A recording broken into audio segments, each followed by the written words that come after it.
Era alla guida di un autocarro sovraccarico con un tasso alcolemico di 4 volte il limite massimo previsto dalle norme. Fermato dalla polizia locale dei Castelli, per il conducente è scattata la denuncia per l'ipotesi di reato di guida in stato di ebbrezza e una multa di quasi 1.000 euro. Una pattuglia impegnata nel controllo della circolazione stradale a Montecchiomaggiore ha fermato un furgone che stava procedendo in direzione nord.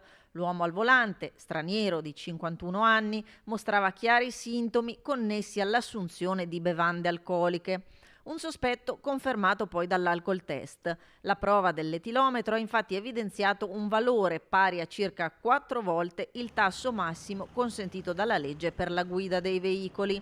Oltre a ciò, gli agenti hanno sottoposto alla pesatura il mezzo con cui il 51enne stava trasportando molti pacchi di volantini pubblicitari, rilevando un sovraccarico di circa il 210%, con un peso totale pari a oltre il doppio della massa del mezzo.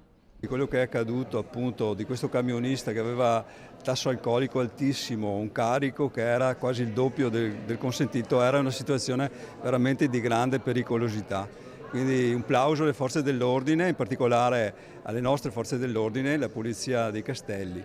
Oltre alla denuncia, al conducente è stata ritirata la patente per la successiva sospensione. Le sanzioni amministrative per il carico eccessivo invece ammontano a 950 euro.